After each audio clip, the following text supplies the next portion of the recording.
79 પૈસે બરોબર.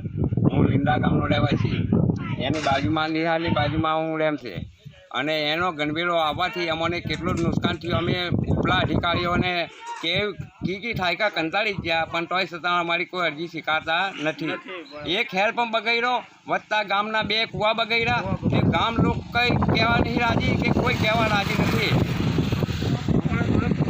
જોડે કૂવા બગડે તે કૂવાનું પાણી હો કોઈ ખેતીમાં કોઈ ઉપયોગ લેતું નથી. તેમ છતાં અમારા જનાવરા એ બાજુ જાય ને એ પાણી પીવાથી લાયક નહીં ને દૂધ દૂધાનું હો એમાં એ થઈ જાય છે.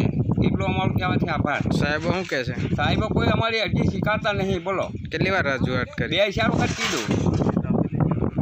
અભિસિંહ કાકાને કીધું, ધીરુભાઈને કીધું.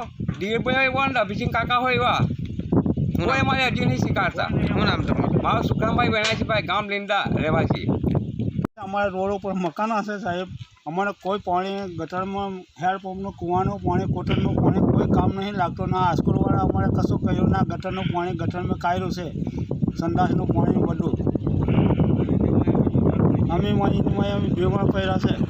કેટલા ટાઈમથી આવે સાહેબ? હા, રજૂઆત કરી તમે? રજૂઆત કરેલી, કેટલી વખત કરેલી.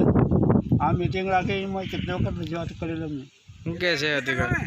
હા, અધિકારીઓ શું કહે છે? અધિકારીઓ કોઈ કશું નહીં કર્યું. અધિકારીઓ કશું કર્યું નહીં. આ કૂવા બદલાવ્યા, નજીકવાળા પુલ બતાવ્યા, કશું કર્યું નહીં. શું નામ તમારું? કૃષ્ણ મોહન. કયું ગામ? આ લીંડા જ.